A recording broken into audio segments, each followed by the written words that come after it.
अस्सलाम वालेकुम everyone, I am doctor Rabia. आज का जो लेक्चर है वो प्रीवियस लेक्चर के साथ ही कनेक्टेड है, क्योंकि कल हम लोगों ने जॉइंट्स पढ़े थे, जिसमें हम लोगों ने structural classification of the joints शुरू की थी। फाइब्रस जॉइंट्स पढ़ लिए थे, कार्टिलेजनस जॉइंट्स पढ़ लिए थे, और साइनोवियल जॉइंट्स के जो कैरेक्टरिस्टिक फीचर्स थे वो पढ़ना शुरू किए थे। आज जो है हम उसी को कंटिन्यू करेंगे। हम साइनोवियल मेम्ब्रेन पढ़ेंगे, which is a characteristic feature of the synovial joints.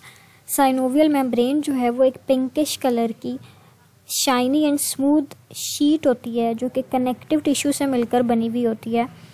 This synovial membrane is rich in blood vessels and the lymphatics.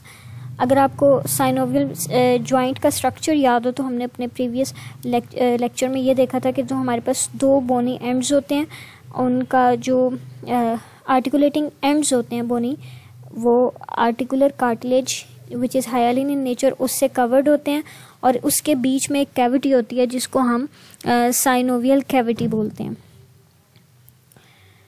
इसके साथ साथ हमारे पास एक फाइब्रस कैप्सूल था जो कि दोनों बोनी एंड्स को होल्ड किए रखता है। उसके बीच में एक मेम्ब्रेन थी। This pinkish coloured membrane is synovial membrane. ये मेम्ब्रेन जो है ये ब्लड वेसल्स, लिम्फेटिक्स से सप्लाई की जाती है। This synovial membrane lines the inner surface of the fibrous capsule but does not extend over the articular cartilage. ये joint cavity के अंदर हर structure को जो है वो line करती है except the articular cartilage। ये आप देख रहे हो डायग्राम के अंदर भी कि ये जो पिंक कलर है, ये जहाँ से articular cartilage शुरू हो रहा है वहाँ पर ये ख़त्म हो रहा है पिंक स्ट्रक्चर। सो ये जो साइनोवियल मेम्ब्रेन है ये जॉइंट कैविटी के अंदर आने वाले हर स्ट्रक्चर को लाइन करेगी एक्सेप्ट द, अगर आप देख रहे हो तो ये बोन के ऊपर भी जा रही है, यानी जहाँ पे फाइब्रस कैप्सूल शुरू हो रहा है उसके साथ साथ ये कंटिन्यू कर रही है और हर स्ट्रक्चर को लाइन कर रही है, लेकिन ये आर्टिकुलर कार्टिलेज को लाइन नहीं करती। और अगर जॉइंट के बीच में, जॉइंट की कैविटी में कोई डिस्क या मेनिस्काई, ये दोनों स्ट्रक्चर हम अभी थोड़ी देर में आगे पढ़ेंगे, वो होगा तो उसको भी जो है वो सप्लाई नहीं करेगी, बाकी सबको लाइन करेगी। It also covers the intracapsular ligaments and tendons. In larger joints in which the attachment of fibrous capsule is away from the margins of articular surfaces, synovial membranes also lines the non-articular bone surfaces but ends at the edges of articular cartilage. Again बार बार वही बात बताई हुई है कि अगर, क्योंकि जो लार्ज जॉइंट्स थे उसमें हमने पढ़ा था कि जो फाइब्रस कैप्सूल है वो आर्टिकुलेटिंग एंड्स से काफ़ी दूर जाकर जो है वो अटैच हुआ होता है। शॉर्टर जॉइंट के केस में आर्टिकुलर बोन के पास ही जो कैप्सूल है वो अटैच हुआ होता है। इन अदर वर्ड्स मैंने आपको बताया था कि फाइब्रस कैप्सूल की जो लेंथ है वो ज़्यादा होगी लार्ज जॉइंट्स में और स्मॉल होगी स्मॉलर जॉइंट्स में। तो लार्जर जॉइंट्स में क्योंकि फाइब्रस कैप्सूल आर्टिकुलेटिंग बोन के काफ़ी ऊपर तक जो है वो जुड़ा हुआ होता है, तो जो साइनोवियल मेम्ब्रेन है वो भी आर्टिकुलेटिंग बोन से काफ़ी दूर तक जो है ना, यानी आर्टिकुलेटिंग बोन के काफ़ी दूर एंड तक जुड़ी हुई होती है। जहाँ जहाँ फाइब्रस कैप्सूल गुजर रहा है वहाँ से जो साइनोवियल मेम्ब्रेन है उसको उसी तरह से लाइन कर रही है, लेकिन जैसे ही आर्टिकुलेटिंग कार्टिलेज का एंड शुरू हो रहा है वहाँ पे कार्टिलेज साइनोवियल मेम्ब्रेन जो है वो स्टॉप हो जाएगी। इसके बाद है कि जो इनर सरफेस है साइनोवियल मेम्ब्रेन की, it is thrown into the folds which projects into the joint cavity. के जो साइनोवियल मेम्ब्रेन है वो कुछ फोल्डिंग बना देती है जॉइंट की कैविटी के अंदर, जिसके अंदर जिन फोल्डिंग्स में फैट टिश्यूज़ की डेपोजिशन होती है, तो फिर हम उन फोल्डिंग्स को आर्टिकुलर फैट पैड कह देते हैं, जो कि साइनोवियल मेम्ब्रेन की फोल्डिंग की वजह से बनता है in the joint cavity of the synovial joints. They are situated between the synovial membrane. अब ये पैड्स की बात हो रही है कि जो आर्टिकुलर फैट पैड्स हैं ये साइनोवियल मेम्ब्रेन और फाइब्रस कैप्सूल के बीच में हो सकते हैं, या साइनोवियल मेम्ब्रेन एंड बोन के बीच में हो सकते हैं। These fats serve as a joint cushions and fill the potential spaces and irregularities of the joint cavity. कि इन फैट्स का क्या काम है कि कुशन के तौर पर एक्ट करते हैं। साइनोवियल मेम्ब्रेन फ्लेक्सिबल और इलास्टिक होती है इन नेचर, दैट्स वाई ये जो है वो इजीली अकोमोडेट हो जाती है to the changing shape and the volume of such irregularities. जैसे ही जॉइंट अपनी मूवमेंट के दौरान शेप या वॉल्यूम जो है वो उसकी चेंजेस में जाता है, तो जो साइनोवियल मेम्ब्रेन है वो बीइंग इलास्टिक एंड फ्लेक्सिबल होने की वजह से उन चेंजेस के अकॉर्डिंगली जो है वो अकोमोडेट कर जाती है। Now functions of the synovial membrane. Synovial membrane एक फ्लूइड को सिक्रीट करती है जिसको हम साइनोवियल फ्लूइड बोलते हैं। अभी हम थोड़ी देर में उस फ्लूइड को भी देख लेंगे। उस फ्लूइड की प्रोडक्शन में इन्वॉल्व है, उस फ्लूइड की एब्जॉर्प्शन में इन्वॉल्व है साइनोवियल मेम्ब्रेन, और इसके साथ साथ फेगोसाइटोटिक एक्टिविटी भी करती है, क्योंकि कनेक्टिव टिश्यू से मिलकर बनी हुई है तो इसके अंदर जो फेगोसाइटोटिक सेल्स होंगे वो पड़े हुए होंगे। Next is synovial fluid. Synovial joints की कैविटी के अंदर एक लुब्रिकेंट फ्लूइड होता है जो कि ट्रांसपेरेंट होता है, स्टिकी होता है, और उसका जो अपीयरेंस है वो क्लियर होती है। ठीक है, उसको हम उस फ्लूइड को साइनोवियल फ्लूइड कहते हैं या साइनोविया कहते हैं। इसकी रिजेबलनेस बहुत ज़्यादा है वाइट एग के साथ in its shiny appearance, viscous, pale yellow colour and being clear. In characteristics की बेस पर ये रिजेंबल करता है वाइट एग के साथ। नॉर्मली जो साइनोवियल जॉइंट्स के अंदर साइनोवियल फ्लूइड होता है वो इतनी ज़्यादा क्वांटिटी के अंदर नहीं होता। इवन जो लार्ज जॉइंट्स हैं बॉडी के, उनमें भी सिर्फ 0.5 मिलीलीटर होता है साइनोवियल फ्लूइड। इसका फंक्शन क्या है? ये लुब्रिकेंट के तौर पर एक्ट करता है। जो आपकी आर्टिकुलेटिंग बोनी सर्फेसेस होंगी जब वो मूव कर रही होंगी तो उनके दरमियान में जो फ्रिक्शनल फोर्सेस होंगी उनको रिड्यूस करेगा, लुब्रिकेंट के तौर पर एक्ट करेगा। जो आर्टिकुलर कार्टिलेज है या कैविटी के अंदर अगर कोई सा भी डिस्क या मेनिस्काई पड़ा हुआ है, मेनिस्कस पड़ा हुआ है, तो उसको न्यूट्रिशन प्रोवाइड करेगा, क्योंकि ये दोनों स्ट्रक्चर्स ए वैस्कुलर और ए नर्वोज हैं। ना इनको नर्व सप्लाई आती है, ना नर्व सप्लाई आती है, ना ब्लड सप्लाई आती है। Prevent the halogen of the articular cartilage during the movement, कि एक मूवमेंट के टाइम पर जब आर्टिकुलर कार्टिलेज की जो तोड़ फोड़ होती है उस तोड़ फोड़ को रिड्यूस करता है, उस तोड़ फोड़ से आर्टिकुलर कार्टिलेज को बचाता है। And again poses the phagocytotic activity. Phagocytotic activity जो है वो फेगोसाइट्स की वजह से या मास्ट सेल्स, लिम्फोसाइट्स, न्यूट्रोफिल्स वगैरह इस तरह से ये कुछ सेल्स पड़े हुए होते हैं जो कि फेगोसाइटोटिक एक्टिविटी करते हैं। Next is articular disc. बहुत सारे साइनोवियल जॉइंट्स ऐसे होते हैं जिनके पास वाइट फाइब्रोकार्टिलेजिनस डिस्क्स होती हैं। These are termed as articular discs. ये डिस्क क्या करती है कि एक जॉइंट कैविटी को डिफरेंट कंपार्टमेंट्स में डिवाइड कर देती है। इट्स लाइक कि एक रूम को आप किसी भी पार्टीशन से दो में डिवाइड कर देते हो तो एक रूम दो छोटे छोटे कंपार्टमेंट्स में डिवाइड हो जाता है। Exactly same case with these discs, कि ये डिस्क जो है वो सेपरेटिंग मीडियम है या सेपरेटिंग डिवाइस है जो कि एक जॉइंट कैविटी को दो कंपार्टमेंट्स में डिवाइड कर देती है। अब डिपेंड करता है कि ये कंपार्टमेंट्स इंटायरली इंडिपेंडेंट होते हैं एक दूसरे के या कम्युनिकेटिंग होते हैं। यानी ये डिस्क कम्प्लीटली एक जॉइंट कैविटी को दो हाफ में डिवाइड कर देती है, बिल्कुल ही उनको सेपरेट कर देती है, या बीच में थोड़ा सा गैप छोड़ देती है जिसकी वजह से वो दोनों कंपार्टमेंट्स जो हैं वो आर्टिकुलेट, वो दोनों एक दूसरे के साथ जो हैं वो कम्युनिकेट कर सकते हैं। एक स्पेशल फीचर है इन साइनोवियल जॉइंट्स का जिनके पास ये आर्टिकुलर डिस्क होती है, वो ये कि वो जॉइंट्स जो डिस्क कंटेनिंग साइनोवियल जॉइंट्स होते हैं उनकी जो बोनी एंड्स होती हैं वहाँ पर नॉर्मल आर्टिकुलेटिंग कार्टिलेज होता है जिसको हायालिन कार्टिलेज बोलते हैं। ऐसे साइनोवियल जॉइंट्स जिनके पास आर्टिकुलर डिस्क्स होती हैं उनकी जो बोनी एंड्स होती हैं वो हायालिन कार्टिलेज से लाइन नहीं किया हुआ होता। उसमें कौन से किस्म का कार्टिलेज लगा होता है? फाइब्रो कार्टिलेज लगा हुआ होता है। सो ये एक इम्पॉर्टेंट MCQ भी है और एक जो है ना वो बात याद रखने वाली भी है कि वो सारे जॉइंट्स जो कि आर्टिकुलर डिस्क रखते हैं उनकी जो बोनी एंड्स होती हैं वो हाइलिन कार्टिलेज से नहीं बल्कि फाइब्रो कार्टिलेज से कवर्ड होते हैं। मार्जिन्स के ऊपर ये जो आर्टिकुलर डिस्क होती है ये फ्यूज़ हुई होती है with the fibrous capsule of the synovial joint. अब आई होप आपको मुझे बताने की ज़रूरत नहीं है कि फाइब्रस कैप्सूल क्या है। साइनोवियल मेम्ब्रेन जो है वो आर्टिकुलर डिस्क की सर्फेसिस को लाइन नहीं करती, उन तक एक्सटेंड नहीं करती। ये बात हम साइनोवियल मेम्ब्रेन के अंदर भी पढ़ कर आए थे, आर्टिकुलर डिस्क के अंदर भी पढ़ कर आए,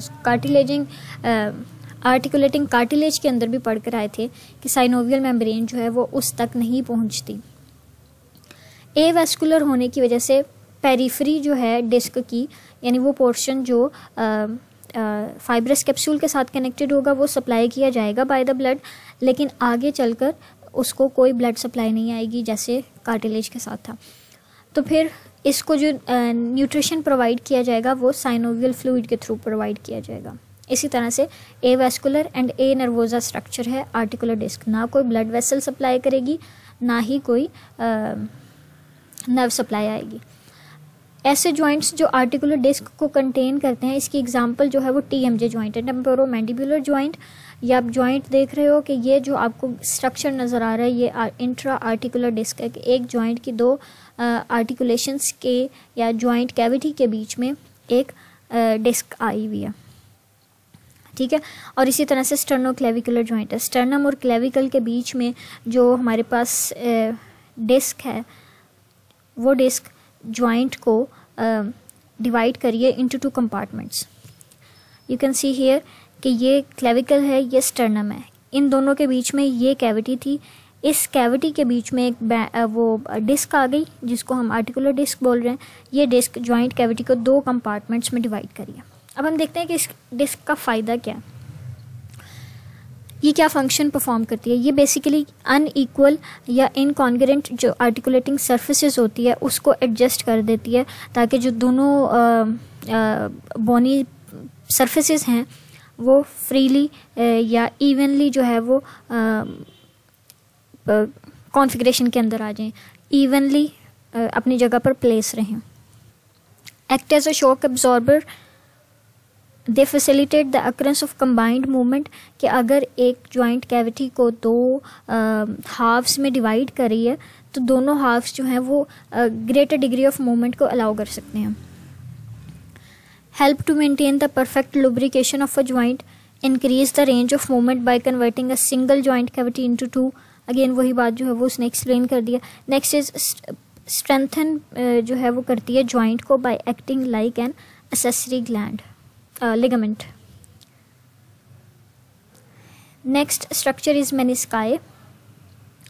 It is a crescent shaped wedge of fibrocartilage. जैसे डिस्क फाइब्रोकार्टिलेज की बनी हुई थी, इसी तरह से एक moon shape, half moon shaped white fibrocartilage का जो स्ट्रक्चर होगा उसको हम मेनिस्कस बोलेंगे और प्ल्यूलर फॉर्म उसकी मेनिस्काई है।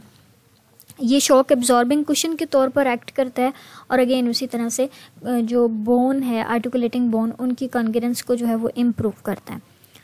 किस किस जॉइंट के अंदर मेनिस्कस पड़े हुए हैं? नी जॉइंट के अंदर हमारे पास मेनिस्कस पेयर फॉर्म के अंदर पड़े हुए हैं जो बिटवीन द फेमर और फीमर एंड टीबियल जो कंडाइल्स हैं उनके बीच में पड़े हुए हैं। ये रही हमारे मेनिस्कस की एग्जांपल। ये आपको नी कैप नज़र आ रही है, पटेला बोन, ये फीमर है और ये टीबिया बोन है। इसके बीच में ये जो आपको स्ट्रक्चर नज़र आ रहा है ये फ्रंटल व्यू है, दिस इज़ द मेनिस्कस। ये आपको लिगामेंट्स नज़र आ रहे हैं, ये इसका टॉप व्यू है कि ये जो आपका हाफ मून शेप्ड स्ट्रक्चर है which is made up of fibrocartilage जो कि आपकी जॉइंट की कैविटी को 2 हाफ्स में डिवाइड कर रहा है। तो ये हमारे पास जो स्ट्रक्चर है ये मेनिस्कस है। Next is labrum. लेब्रम भी उसी तरह से हमारे पास फाइब्रोकार्टिलेज का बना हुआ स्ट्रक्चर है, but here the shape is ring like, ठीक है, कि एक सॉकेट की रिम के ऊपर रिंग अटैच हुई हुई है। This is termed as labrum.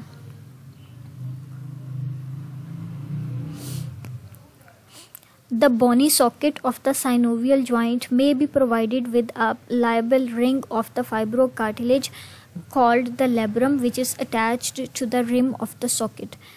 अभी आप इसकी डायग्राम देखेंगे तो आपको ये क्लियर हो जाएगा।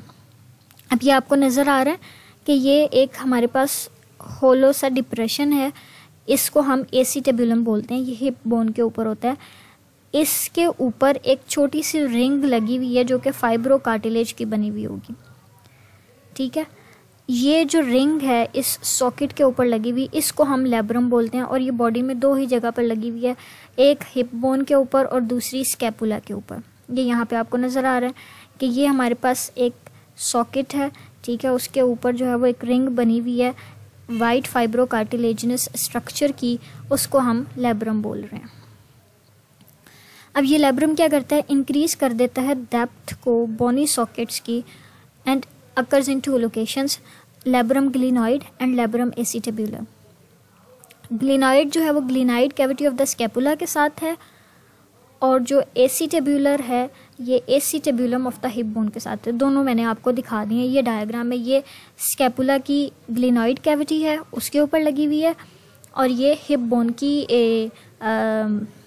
बोन की एसीटेबुलम है जिसके ऊपर ये लगी हुई है, इसको हम लैब्रम बोलते हैं।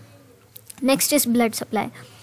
अब जो साइनोवियल जॉइंट्स हैं उनके वो रिच होते हैं ब्लड सप्लाई में।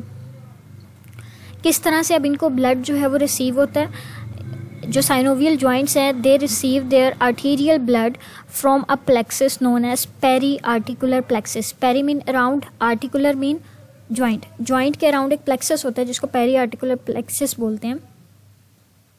उससे ये अपनी जो ब्लड सप्लाई है वो रिसीव करते हैं। अब क्या होता है कि इस प्लेक्सिस से बहुत सारी ब्रांचेस जो हैं वो एंटर होती हैं आर्टिकुलर कैप्सूल के अंदर, ठीक है। और अब आर्टिकुलर कैप्सूल से अंदर आने के बाद ये एक और आर्टीरियर प्लेक्सिस बना देती हैं साइनोवियल मेम्ब्रेन के टिश्यूज़ के अंदर, ठीक है। यानी साइनोवियल मेम्ब्रेन के अंदर जाकर ये एक और प्लेक्सिस बना देते हैं। वहाँ पे जाने के बाद ये आर्टीरियर प्लेक्सिस बहुत छोटी छोटी ब्रांचेस के अंदर जाती हैं और एनास्टोमोसिस बनाना शुरू कर देती हैं। यानी अब जॉइंट का एक छोटा सा पॉइंट भी ब्लड सप्लाई से जो है वो सप्लाई किया जाएगा और इसके साथ साथ एक पॉइंट को मोर देन वन सप्लाई आ रही है। So this arrangement ensures the uninterrupted blood supply to the joint even if some of the articular arteries become compressed in different positions assumed by the joint during its various movement। अब वो ये कह रहा है कि इस तरह से जब उसको मोर देन वन सप्लाई आ रही है एक पॉइंट के ऊपर भी, तो अगर किसी भी मूवमेंट के टाइम पे जॉइंट की कोई एक आर्टरी कंप्रेस हो भी जाती है तो वो पॉइंट जॉइंट का जो है वो डिप्राइव नहीं होता बाय द ब्लड सप्लाई, उसको किसी और आर्टरी से ब्लड सप्लाई हो रहा होगा in that position of the joint. इसी तरह से इस बात को जो है एक और तरीके से जो है उसने एक्सप्लेन किया कि अगर छोटा सा ट्रॉमा भी जॉइंट के ऊपर होता है तो वो हैमरेज लीड करता है इनटू द जॉइंट कैविटी, यानी ब्लड के अंदर जॉइंट के अंदर ब्लीडिंग शुरू हो जाती है। ब्लड वेसल रप्चर होगी तो ब्लड जो है वो डिस्चार्ज हो जाएगा, बाहर निकलेगा ब्लड वेसल से और जॉइंट की कैविटी के अंदर चला जाएगा। This is haemorrhage. ये थी ब्लड सप्लाई। इसके बाद है वेन्स।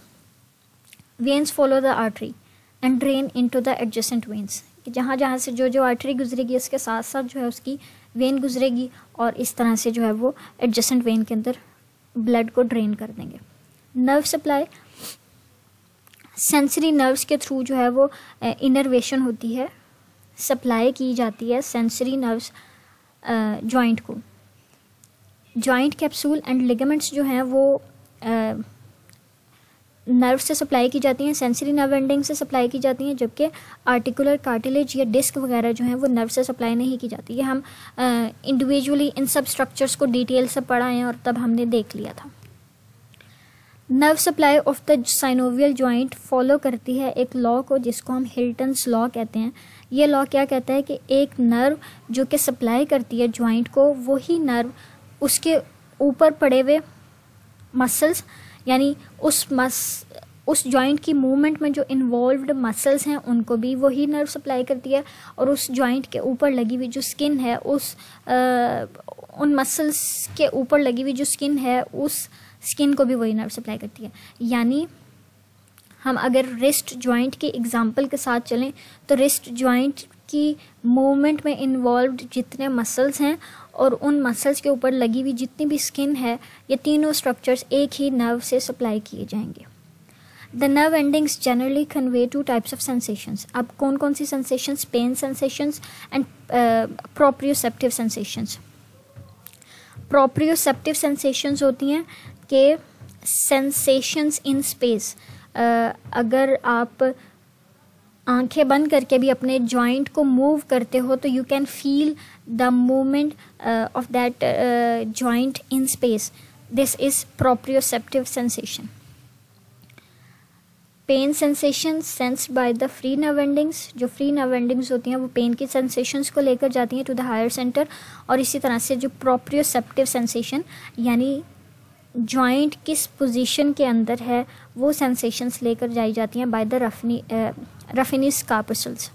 कार्पसल्स सेल्स को बोलते हैं, और ये उन सेल्स का नाम है जो प्रोप्रियोसेप्टिव सेंसेशंस को लेकर जाएंगे।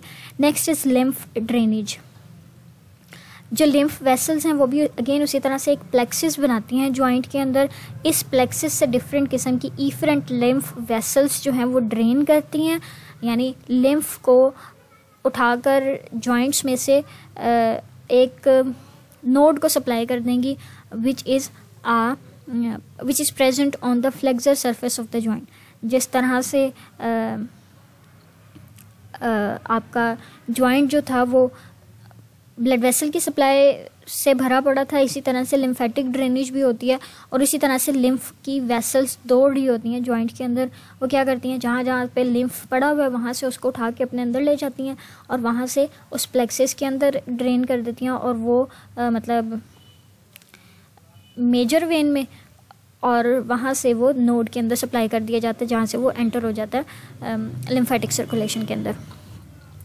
Next is factors responsible for the strength of synovial joint.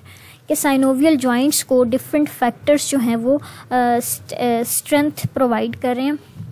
इनमें से है एक मसल टोन, कि मसल टोन किस तरह से मसल के जो जॉइंट है उसको स्टेबिलिटी या स्ट्रेंथ प्रोवाइड कर रहा है। कुछ ऐसे जॉइंट्स होते हैं जिनके ऊपर पास से गुजरने वाले मसल में जो छोटी सी भी टेंशन जनरेट होगी वो टेंशन जो है मसल को स्टेबिलिटी प्रोवाइड करती है। फॉर एग्जांपल शोल्डर जॉइंट, ठीक है। शोल्डर जॉइंट के अराउंड जहाँ पे जो छोटे छोटे मसल्स होंगे वो उन मसल्स में टेंशन की वजह से जो आर्टिकुलर कैप्सूल है उसको स्ट्रेंथ प्रोवाइड होगी, और इस तरह से शोल्डर जॉइंट की स्टेबिलिटी में अपना रोल प्ले करेंगे। Tightness of ligaments and tendons. Ligaments and tendons की टाइटनेस की वजह से भी जॉइंट्स को स्टेबिलिटी प्रोवाइड की जाती है। फॉर एग्जांपल नी जॉइंट में जब लिगामेंट्स की, पर्टिकुलरली क्रूशिएट लिगामेंट्स की जो क्रॉस अरेंजमेंट में लगे हुए लिगामेंट्स होते हैं, interior cruciate ligament and posterior cruciate ligament इनके नाम हैं, ठीक है। इन लिगामेंट्स में जो टेंशन होती है वो जो है वो एक इम्पॉर्टेंट रोल प्ले करता है जॉइंट को स्टेबल करने में। इसी तरह से टेंडन है। टेंडन की एग्जांपल इस तरह से है कि जो बाइसेप ब्रेकियाई मसल है उसका टेंडन जो है वो शोल्डर जॉइंट की कैविटी से पास कर रहा होता है। इस तरह से ये टेंडन के अंदर जो स्ट्रेंथ होती है, टेंशन होती है, वो जॉइंट के, वो ह्यूमरस के हेड की अपवर्ड जो है ना वो डिसलोकेशन को प्रिवेंट करता है, यानी शोल्डर जॉइंट का जो ह्यूमरस का हेड है उसको ऊपर उठने से बचाता है। Next is size, shape and nature of articulating surfaces. कि डिफरेंट किस्म की आर्टिकुलेटिंग सरफेसेस, उनका साइज, उनकी शेप जो है वो ऐड ऑन करती हैं, स्टेबिलिटी प्रोवाइड करती हैं। किस तरह से, जैसे हम हेड ऑफ फीमर की बात करें तो हेड ऑफ फीमर जो है वो एक छोटे से सॉकेट एसिटेब्यूलम के अंदर फिक्स हुआ होता है। So both these shapes of the articulating surfaces जो है वो एड ऑन करी हैं strength of that synovial joint. Next is articular disc. Articular disc भी इसी तरह से स्टेबिलिटी जो है उसमें प्रोवाइड करता है। वो किस तरह से कि ये जो डिस्क्स हैं ये आर्टिकुलेटिंग सरफेसेस को इंटरलॉकिंग पोजीशन के अंदर मेंटेन रखती हैं और इस तरह से जॉइंट जो है वो स्टेबल रहता है। Next is atmospheric pressure. Joint cavity के अंदर एक प्रेशर डेवलप हो जाता है। ये एटमॉस्फेरिक प्रेशर जो है दोनों आर्टिकुलेटिंग बोन्स को प्लेस रखता है, टुगेदर रखता है, इन पोजीशन रखता है। Although it's a minor factor but it is common to all the joints. Next is apposition of the soft parts, कि हमारे पास ये क्या करता है, ये लिमिट करता है the movements at the elbow joint and knee joints, so helps in stability. यानी जो इनएप्रोप्रिएट या एक मूवमेंट के साथ एसोसिएटेड जो मूवमेंट्स हैं उन जॉइंट्स के अराउंड जो सॉफ्ट स्ट्रक्चर्स लगे हुए हैं वो क्या करते हैं, उसको अननेसेसरी मूवमेंट को रोक देते हैं, जिसकी वजह से जॉइंट जो है वो अपना फंक्शन इफेक्टिवली परफॉर्म कर सकता है। लॉकिंग ऑफ आर्टिकुलेटिंग बॉन्ड्स हमने भी पढ़ लिया कि आर्टिकुलेटिंग डिस्क्स की वजह से जॉइंट्स जो हैं वो इंटरलॉकिंग पोजीशन में रहते हैं, जिससे स्टेबिलिटी आती है जॉइंट्स में। Next is movements of the synovial joint. 4 major types हैं मूवमेंट्स की। एक ग्लाइडिंग है, एंगुलर मूवमेंट है, रोटेटरी मूवमेंट है एंड सरकमडक्शन है। जो ग्लाइडिंग मूवमेंट है वो ग्लाइड की तरह की है, यानी क्या होगा कि एक प्लेन बोनी पार्ट दूसरे प्लेन बोनी पार्ट के ऊपर एक लिमिटेड एक्सटेंट तक मूव करता है। Such type of movement is gliding movement और ये सिंपलेस्ट मूवमेंट है। एंगुलर मूवमेंट कौन सी होती है, ये वो मूवमेंट है जिसमें एंगल जो है ना वो इंक्रीज या डिक्रीज हो रहा होता है। वो एंगल जो 2 बोनी पार्ट्स के बीच में बनता है during the formation of a joint. For example flexion, extension, abduction, adduction जो है वो एंगुलर मूवमेंट के एग्जांपल है। Next is rotatory movements. Rotatory movements हमें नाम से पता चल रहा है, रोटेशंस होंगी, internal rotation, external rotation, supination, pronation, inversion, eversion, इसकी एग्जांपल्स हो जाएंगी। Circumduction sum of all the movements ball and socket joint के ऊपर होती हैं। फॉर एग्जांपल शोल्डर जॉइंट हो गया, बॉल एंड सॉकेट जॉइंट, और हमारे पास हिप जॉइंट हो गया, ball and socket joint. Next is functional classification, कि फंक्शन की बेस पर हम क्लासीफाई करते हैं जॉइंट्स को। फंक्शन की बेस पे हम सिनआर्थरोसिस, एम्फीआर्थरोसिस एंड डाईआर्थरोसिस। सिनआर्थरोसिस वो जॉइंट्स होते हैं जो इमोबाइल जॉइंट्स होते हैं, जो बहुत मतलब जो 0 डिग्री ऑफ मोबिलिटी प्रोवाइड करते हैं। इसके एग्जांपल्स हमारे पास हैं sutures and primary cartilaginous joints synarthrosis होते हैं। एम्फीआर्थरोसिस मीन थोड़े थोड़े स्लाइटली मोबाइल होते हैं। इसके एग्जांपल सेकेंडरी कार्टिलेजिनस जॉइंट्स हैं एंड सिंडेस्मोसिस है। सिंडेस्मोसिस प्रीवियस लेक्चर के अंदर पढ़ कर आए। डाईआर्थरोसिस फ्रीली मोबाइल जॉइंट्स होते हैं और ये साइनोवियल जॉइंट इसके एग्जांपल है।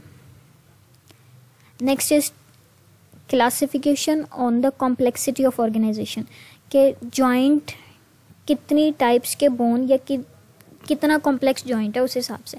सिंपल जॉइंट वो जॉइंट होंगे जो सिर्फ 2 बोन्स से मिलकर बने हुए होंगे, ठीक है। एग्जांपल जैसे हमारे पास इंटरफेरेंजियल जॉइंट्स आ गई, एसी जॉइंट हो गया, एक्रोमियोक्लेविकुलर जॉइंट हो गया, शोल्डर जॉइंट हो गया, हिप जॉइंट हो गया। 2 ही बोन्स हैं जो कि मिलकर एक जॉइंट बना रही हैं। कंपाउंड जॉइंट्स वो जॉइंट्स होते हैं जो कि मोर देन 2 बोन्स से मिलकर बने हुए होते हैं। फॉर एग्जांपल एल्बो कॉम्प्लेक्स हो गया या रिस्ट कॉम्प्लेक्स हो गया। एल्बो में क्या है, ग्लिनोह्यूमरल जॉइंट, आपका ग्लिनोरेडियल जॉइंट, सुपीरियर रेडियोल्नर जॉइंट, ये 3 जॉइंट्स आते हैं एल्बो के अंदर, तो ये कंपाउंड जॉइंट हो गया। कॉम्प्लेक्स जॉइंट ये जॉइंट होता है जिसमें आपकी बोन्स जो हैं वो जॉइंट बना रही होती हैं, ठीक है। 2 और मोर देन 2 भी हो सकती हैं, और इसके साथ साथ बीच में कोई स्ट्रक्चर होता है जॉइंट की कैविटी के अंदर। फॉर एग्जांपल जैसे हम डिस्क पढ़ कर आए थे या मेनिस्कस पढ़ कर आए थे। एग्जांपल इनकी कौन सी हो गई कॉम्प्लेक्स जॉइंट्स की, TMJ जॉइंट हो गया, नी जॉइंट हो गया या स्टर्नोक्लेविकुलर जॉइंट हो गया। Next is on the axis of movement, कि कितने एक्सिस के अराउंड मूवमेंट पॉसिबल है एक जॉइंट के अंदर। यूनिएक्सियल जॉइंट्स वो होंगे जो सिर्फ एक एक्सिस के अराउंड घूम सकेंगे, वो एक्सिस ट्रांसवर्स हो सकता है या लॉन्गिट्यूडनल हो सकता है। एग्जांपल एल्बो जॉइंट आ गई। बाई एक्सियल जॉइंट्स वो जॉइंट्स होंगे जो मोर देन 1 एक्सिस यानी 2 एक्सिस के अराउंड जो है वो मूवमेंट को अलाउ करेगा। ये एक्सेस ट्रांसवर्स हो सकते हैं एंड लॉन्गिट्यूडनल एक्सेस हो सकते हैं। एग्जांपल इसकी रिस्ट जॉइंट आ गई। मल्टी एक्सियल जॉइंट्स वो होते हैं जो तीनों प्रिंसिपल एक्सेस के अराउंड मूवमेंट कराते हैं। इसके एग्जांपल शोल्डर जॉइंट और हिप जॉइंट हो गया। Next is common injuries related to the joints. Dislocation of the joint, subluxation. Dislocation ये है कि जॉइंट के अंदर जो बोन्स हैं उनमें से कोई सा भी बोनी एंड जो है वो अपनी जगह से हिल जाता है, this is dislocation of the joint. Subluxation ये होता है कि जॉइंट हिला है अपनी जगह से लेकिन कंप्लीटली हिला नहीं, partial dislocation is known as subluxation, थोड़ा सा हिला अपनी जगह से, दिस इज सबलक्सेशन। एक और कंडीशन है जो कि जॉइंट के साथ एसोसिएटेड होती है, वो है ऑस्टियोआर्थराइटिस। एक तो ये एज रिलेटेड डिजीज़ है, जैसे जैसे एज बढ़ती रहती है आर्टिकुलेटिंग कार्टिलेज जो है वो रफ होना शुरू हो जाता है, थिन होना शुरू हो जाता है, जो उसके रिज़ल्ट में जो दोनों बोनी एंड्स हैं वो एक दूसरे के साथ कांटेक्ट में आते हैं, रगड़ खाते हैं और उसकी वजह से बोन जो है वो डिजेनरेटिव चेंजेस के अंदर जाना शुरू हो जाती है, ऑस्टियोफाइट्स बनना शुरू हो जाते हैं। ये कंडीशन ऑस्टियोआर्थराइटिस कहलाती है, मोस्ट कॉमन है फीमेल्स के अंदर। इस पे क्या होता है कि पेन होती है, मॉर्निंग स्टिफनेस होती है और स्वेलिंग होती है। ये था हमारा आज का लेक्चर। आई होप आपको समझ आ गया होगा। जो बात नहीं समझ आएगी वो आप लोग पूछ सकते हैं। अल्लाह हाफिज़।